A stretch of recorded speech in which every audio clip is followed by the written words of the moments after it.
Audio de mercados de Andbank del lunes 5 de enero de 2026. Mi nombre es Alex Fuster. Llevábamos ya muchas semanas en las que se habían intensificado las señales de presión sobre el régimen venezolano, pero el desenlace final seguía siendo incierto. Lo que ha resultado significativo y llamativo es la forma en que se ha producido una ejecución ordenada, rápida, limpia, con un grado de coordinación, si me lo permiten, sospechosamente efectiva. No entraré en los detalles operativos, aunque cuesta ignorar el hecho difícil de pasar por alto, y es que la práctica ausencia de resistencia, más allá del círculo inmediato del propio Maduro, pues alimenta la hipótesis de que, más que derrocado, haya sido entregado, sacrificado, si quieren decirlo de otra manera, ¿no?, por un sistema o un régimen cuya prioridad pues era ya salvarse a sí mismo. Bien, como he dicho, no voy a entrar ahora en analizar todas estas cuestiones ni las ramificaciones geopolíticas, aunque sí que vamos a hablar de Rusia y de China y de qué papel pueden jugar en esta cuestión. En esta nota voy a intentar ir a lo concreto, que es lo que ustedes necesitan ahora, y es responder a las preguntas de qué cambia, quién gana, quién pierde en los mercados. Antes, una advertencia necesaria, como me recordaba hoy un buen colega: invertir en medio de cuestiones geopolíticas suele ser siempre ingrato. ¿Por qué? Porque la incertidumbre rara vez cotiza bien, y Venezuela no es una excepción. Al fin y al cabo, a día de hoy sigue siendo imposible trazar con precisión la evolución política del país y de la región. Dicho todo, empezaremos con lo que sería nuestro marco de escenarios en adelante, y tendríamos dos escenarios. El primer escenario, que es el más probable, es el que denominamos un escenario de pragmatismo forzado. Es decir, un escenario en donde en Venezuela hay una continuidad política, pero con una normalización económica. Ciertamente van a haber elementos del actual régimen con el respaldo del estamento militar que van a conservar, en esencia, van a conservar el poder, pero eso sí, bajo un liderazgo local, digamos, renovado, y que tendrá que mostrarse sensiblemente más democrático, más pragmático, más conciliador con Estados Unidos. De otra manera, pues la imagen de Trump podría quedar muy tocada. ¿Qué quiero decir con esto? Pues que previsiblemente vamos a ver un retroceso en los vínculos de Venezuela con Cuba, también con China y con Rusia. Aquí abro un paréntesis. Aquí, al hablar de China y Rusia sobre la cuestión venezolana, es donde muchos ven el gran riesgo en una posible respuesta airada de China y de Rusia a la intervención norteamericana en Venezuela.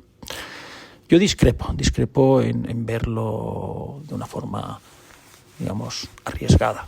No veo ahí tanto riesgo como algunos. ¿Por qué? Porque la verdad es que la relación de China con Venezuela, de Rusia con Venezuela, fue muy intensa en su momento, pero lleva unos años en decadencia. Aunque China sigue siendo el principal acreedor bilateral de Venezuela, en su día dio más de $60 billones de préstamos en esquemas de oil for loans, préstamos por petróleo. La verdad es que desde hace años Pekín actúa con más frialdad contable, pragmatismo económico, que con fervor ideológico. No hay capital nuevo hacia Venezuela desde 2018, según mis fuentes, y sí que hay una marcada obsesión de Pekín por recuperar lo comprometido, lo prestado, aunque sea despacio y en barriles. Si algo tienen los chinos es que siempre quieren recuperar su inversión y cobrar sus préstamos. Es como si para China Venezuela pues ya no fuera desde hace ya un tiempo pues una pieza estratégica a defender, sino más bien un balance a gestionar. Por otro lado tenemos Rusia. Rusia es otra historia. Tampoco tan decisiva como muchos piensan. Su exposición financiera a Venezuela siempre fue limitada y su implicación más bien era simbólica o se mantenía en el ámbito de lo geopolítico. Sí, hay empresas rusas como Rosneft que llegó a tener presencia relevante en Venezuela, pero también es cierto que se retiró con rapidez cuando las sanciones estadounidenses elevaron el coste, ¿no?, de estar en Venezuela. Para Moscú, Venezuela siempre ha sido durante muchos años una provocación útil cerca del patio trasero de Estados Unidos. Pero Ucrania lo cambió todo. Tras Ucrania, Moscú ha redescubierto una regla antigua y sensata que ya las legiones romanas utilizaran y aplicaran a pies juntillas, y es que no se lucha en dos frentes.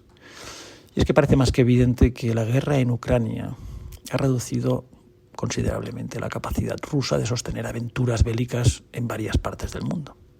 Entonces, bajo esta luz, el riesgo ruso pues parece una cuestión ahora menor en relación con Venezuela. Así que el resumen es que en este primer escenario nuestro de pragmatismo forzado, de continuidad política pero normalización económica, Venezuela pues no se va a transformar en una democracia liberal de la noche a la mañana, pero sí en algo meridianamente distinto a lo que venía siendo. Lo que vamos a ver es un régimen militar blando, de bajo perfil, sin retórica revolucionaria, sin cruzadas ideológicas y con una prioridad clara: estabilizar, producir y negociar. El segundo escenario sería un escenario más adverso, más negativo. Le asignamos una baja probabilidad, no obstante. Desenlace preocupante sería una repetición del caso libio.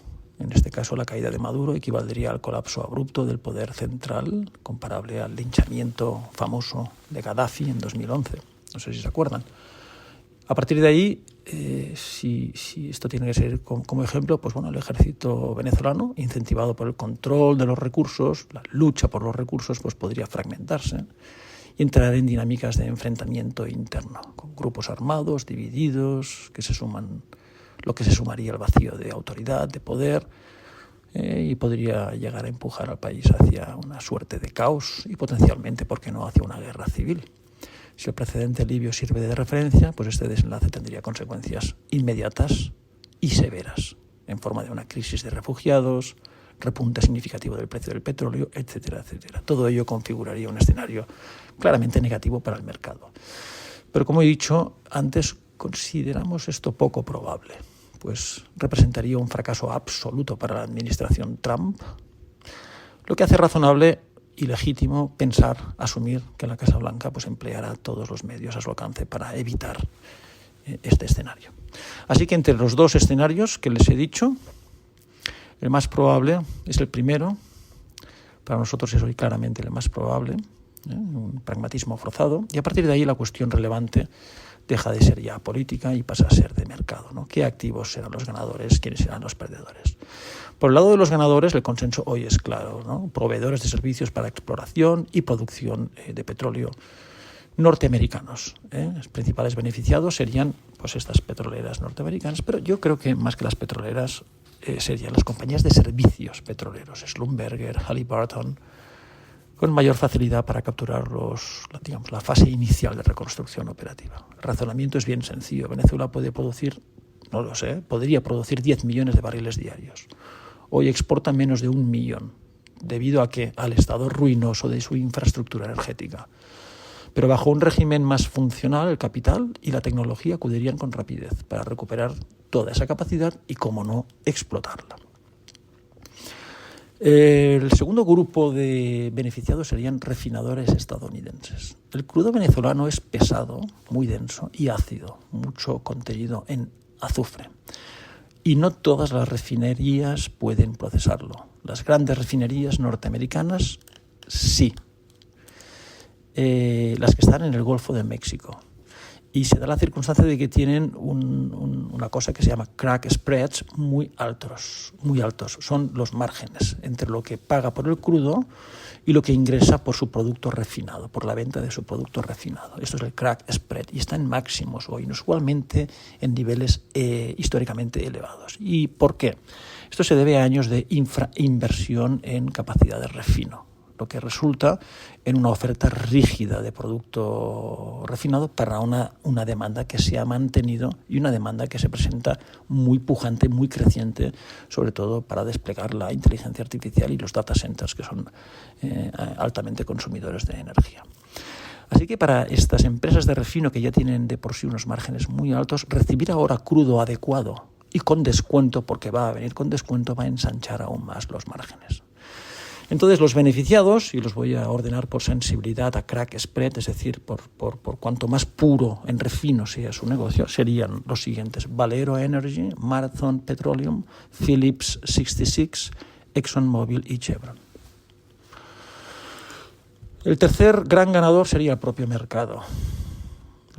Ganador por energía más barata. Los acontecimientos del fin de semana introducen un sesgo claro de abaratamiento a medio plazo en el precio del crudo. Un movimiento que previsiblemente empezará a reflejarse ya en las curvas de futuro de petróleo y con ello en las transacciones de energía a plazo que puedan darse ya inmediatamente. Quienes me conocen saben que defiendo desde hace ya un tiempo una tesis bien sencilla. La energía barata es un potente catalizador positivo para el conjunto del mercado. Y conviene hoy poner en contexto la magnitud del posible cambio en el precio de la energía. He dicho que Venezuela dispone de mayores reservas incluso que Arabia Saudita, es capaz de colocar de forma sostenida más de 10 millones de barriles diarios, así que el potencial latente que podría desplegar Venezuela bajo un marco operativo mínimamente funcional es difícil de ignorar. La incorporación de una oferta estructural de esta magnitud, una oferta adicional estructural, y quédense con todas las palabras, de esta escala, no solo implicaría mayor disponibilidad, mucha más disponibilidad, sino un cambio duradero en la estructura de precios. Y la evidencia histórica es clara. En entornos de energía abundante y barata han actuado de forma sistemática como viento de cola para los mercados financieros. En una primera fase, como he dicho, las compañías de servicios petroleros concentrarán el impacto positivo asociado a esta reconstrucción, pero en una segunda fase el beneficio se va a extender al conjunto de los activos de riesgo y los activos de mercado. El debate relevante hoy gira en torno a una idea: la naturaleza del nuevo CAPEX. Todo esto que se va a invertir en Venezuela, ¿esto es incremental o es una reasignación? Es decir, ¿va a ser capital que estaba reasignado en las aguas profundas de Brasil o en las explotaciones de Alberta y se va a Venezuela? Pero es una simple reasignación, no es adicional. Esta es la gran pregunta. Si es adicional, la tesis favorable se refuerza de forma decisiva. Si no es adicional y es una simple reasignación de capitales, desde proyectos más caros a proyectos venezolanos más baratos, el balance seguirá siendo constructivo y positivo, dado que la extracción en Venezuela es estructuralmente más barata que los proyectos que originariamente pues estaban previstos. Aunque evidentemente pues tendrá un impacto algo más moderado. Pero la verdad es que con la inteligencia artificial emergiendo como un gran demandante consumidor de energía y la energía como uno de los principales cuellos de botellas para el desarrollo de la tecnología, pues el escenario de una inversión incremental adicional gana muchas probabilidades, en mi humilde opinión. Otro activo claramente beneficiado es la deuda venezolana. Ya está disparándose y ya está descontando un cambio de régimen. Pero aún no está en precio pues una total normalización porque hay incertidumbres. Otro agente o activos ganadores van a ser los latinoamericanos en su conjunto. Venezuela hace mucho tiempo que dejó de ser un factor estabilizador en América Latina y pasó a ser un factor desestabilizador. No voy a entrar en pues las noticias que han venido surgiendo sobre cómo el régimen chavista pues financiaba ciertos grupos paramilitares en Perú, en Colombia, que por cierto en su día, hace una década, pues se proponían como mercados muy brillantes, pero que dejaron de serlo automáticamente. Bueno, voy a hablar de esto, pero la verdad es que Venezuela pues llevaba ya 10 años por lo menos siendo un elemento desestabilizador en la región. Y la caída del régimen pues ejerce en términos generales un sesgo constructivo para los activos latinoamericanos en su conjunto porque desaparece un elemento desestabilizador. El sexto activo favorable quizás pudiera ser el dólar estadounidense. Visto en perspectiva y teniendo en cuenta que todo coincide con la renegociación del Tratado de Libre Comercio Estados Unidos-Canadá-México, donde la vuelta del petróleo venezolano debilita sensiblemente la posición negociadora de Canadá y no sé si también la de México, pues viéndolo todo en conjunto tengo la impresión de que estamos ante una ejecución de un proceso cuidadosamente calibrado, en donde el momento, la secuencia, el contexto parecen perfectamente alineados, sin que la Casa Blanca pues haya dejado elementos al azar. incluso admitiendo que persisten dudas relevantes sobre el resultado de todo esto, ¿no? ¿Qué van a hacer los líderes extranjeros con el dólar? ¿Los van a mantener en sus reservas? Incluso prescindiendo de esto, parece evidente que Estados Unidos gana margen de control estratégico con la situación y la energía ahora venezolana, lo que refuerza su posición negociadora de Washington frente a terceros países, especialmente aquellos que consumen mucha energía, como pudiera ser China. Bajo esta lectura, ¿el dólar emerge como ganador? Pregunto, aunque la pregunta de fondo sigue siendo la que les he dicho antes, ¿no? ¿Se volverán más cautos los actores internacionales, los líderes internacionales a la hora de mantener reservas en dólares? ¿O este movimiento ha servido precisamente para disipar cualquier duda sobre quién es el único y auténtico y principal potencia económica y militar y su moneda? Tendremos que esperar para ver. Perdedores, productores canadienses de crudo. Las refinerías de Estados Unidos ya compran ahora crudo pesado a Alberta con un descuento significativo incluso antes de afrontar la competencia venezolana. Así que ahora no sé exactamente en dónde van a quedar los productores de crudo pesado de Alberta y de Canadá. Segundo perdedor, el propio mercado de Canadá y su divisa, su moneda, ¿no? En los índices canadienses las empresas energéticas pesan mucho, ¿no? Así que si estas caen o sufren, pues los propios índices sufrirán, ¿no? Hoy hay un mal estado de ánimo entre los accionistas de petroleras canadienses y probablemente también dentro del propio gobierno canadiense, que con la renegociación del Tratado de Libre Comercio con Estados Unidos, pues a la vuelta de la esquina, pues Mark Carney pues acaba de perder su principal baza negociadora, ¿no? Así que Canadá, su mercado y probablemente su moneda quedan mal posicionados. Hay también un debate sobre si los vessels, ¿no? los grandes buques de transporte de petróleo pues pueden ser los perdedores, ¿no? Dado que gran parte del petróleo de Venezuela iba a China y ahora pues dejará de ir a China y vaya a Estados Unidos, así que se pierden rutas y por tanto se pierden millas y se pierden barcos, pero la verdad es que aunque China se llevará el 80% del petróleo venezolano, si el petróleo venezolano no es nada, pues el 80% de nada es nada. Hay poco que perder. Y la verdad es que Venezuela vendía muy poco. En cambio, si Venezuela pasa de producir y vender 700.000 a vender 5 millones en una primera etapa y 10 millones en una siguiente etapa, pues la verdad es que mi impresión es que van a hacer falta más barcos, ¿no? Así que no tengo claro que esto vaya a ser el perdedor, ¿vale?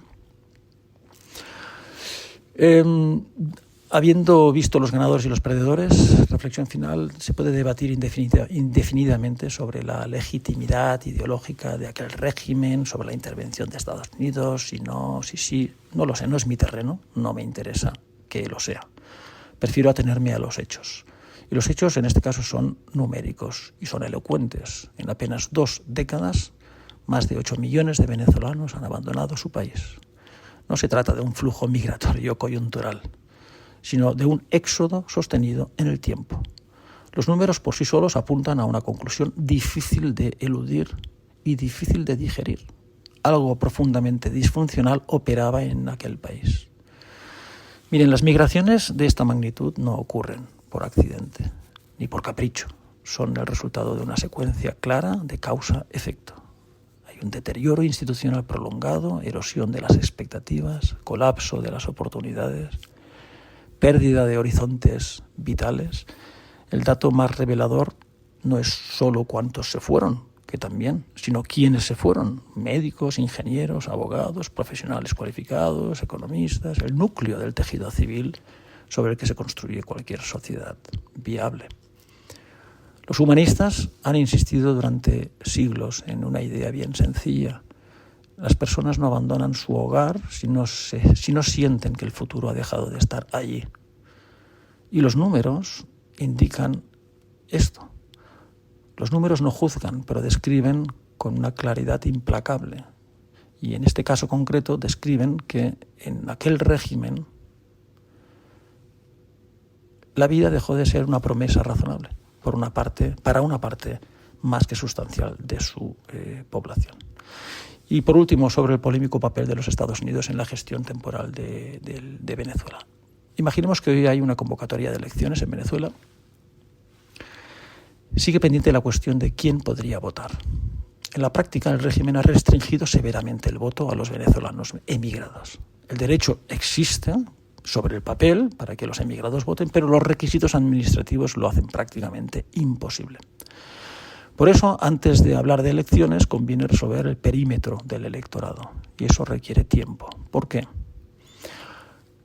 Si toda esa diáspora, esos cerca de 8 millones de venezolanos emigrados, pudieran participar plenamente en las elecciones, el desenlace más probable sería una victoria amplia de la oposición democrática. Si en cambio no pueden hacerlo, como ha venido sucediendo, surge entonces una pregunta incómoda. Dado que una parte relevante de quienes permanecen en el país dependen de subsidios estatales, ¿votarían estos beneficiarios por el fin de un sistema que los sostiene?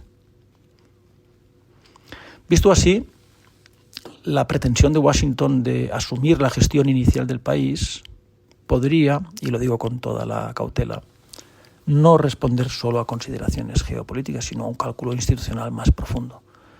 Un cálculo que amplíe la base y la participación del voto, que busque un marco transitorio que estabilice la economía, que reconstruya mínimamente el tejido productivo.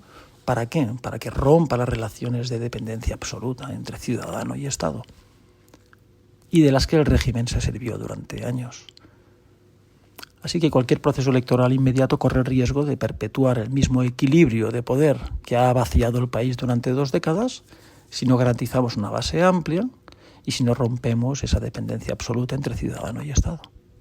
No soy quien, pero quizá, antes de llevar a Venezuela a las urnas de forma inmediata, sea imprescindible garantizar todo esto: quién puede votar y en qué condiciones económicas se puede votar. No me corresponde afirmarlo, pero todo indica que Washington también está considerando esto así. Lo que sí es indiscutible es que este fin de semana el mundo ha cambiado, y ha cambiado de forma significativa, y pronto me temo que cambiará más. Cordiales saludos.